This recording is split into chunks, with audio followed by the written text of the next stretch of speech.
സുഹൃത്തുക്കളെ, O F of, O double F of, ഈ രണ്ട് വാക്കുകൾ പലപ്പോഴും നമുക്ക് കൺഫ്യൂഷൻ ഉണ്ടാക്കുന്നവയാണ്. അവയെക്കുറിച്ച് നമുക്കിന്ന് പഠിക്കാം. ഒ എഫ് ഓഫ് ഇതൊരു പ്രിപ്പോസിഷൻ ആണ്. ഇതിന്റെ അർത്ഥം ഇന്റെ, ഉടെ, ഉടമസ്ഥത കാണിക്കുന്നു. അവന്റെ, അവളുടെ എന്നൊക്കെ ഉദാഹരണം.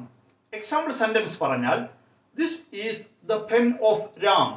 ഇത് രാമന്റെ പേനയാകുന്നു. That is the book of Sita. അത് സീതയുടെ ബുക്ക് ആകുന്നു, പുസ്തകം ആകുന്നു.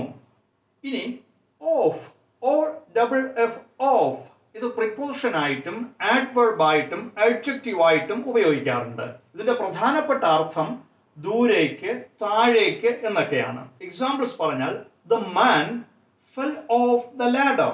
ആ മനുഷ്യൻ ലാഡർ, അതായത് ഏണിയിൽ നിന്ന് ദൂരേക്ക് വീണു, താഴേക്ക് വീണു. The boy fell off the horse.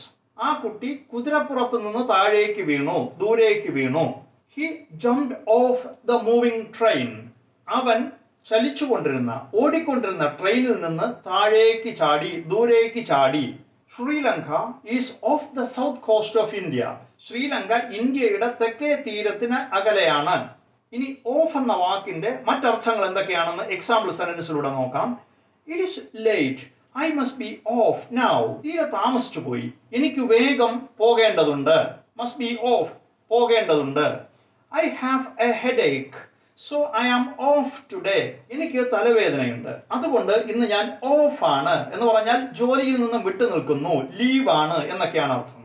Please switch off the lights. ദയവായി ആ ലൈറ്റുകൾ സ്വിച്ച് ഓഫ് ചെയ്യൂ, അണയ്ക്കൂ. സ്വിച്ച് ഓഫ് എന്ന് പറഞ്ഞാൽ അണയ്ക്കുക. ഇനി ഓഫ് വെച്ച് ഒരു ഫ്രേസ് ഉണ്ട്, ഓഫ് ആൻഡ് ഓൺ അല്ലെങ്കിൽ ഓൺ ആൻഡ് ഓഫ്. ഇതിന്റെ അർത്ഥം ഇടയ്ക്കിടെ. Example, it rained on and of all the day today. ഇന്ന് പകൽ മുഴുവനും ഇടവിട്ട് മഴ പെയ്തു, ഇടയ്ക്കിടെ മഴ പെയ്തു. It rained on and of all the day today. O F of, O double F of, ഈ രണ്ട് വാക്കുകളുടെ അർത്ഥവും അവയുടെ പ്രയോഗങ്ങളും മനസ്സിലായി എന്ന് വിശ്വസിക്കുന്നു. Thank you.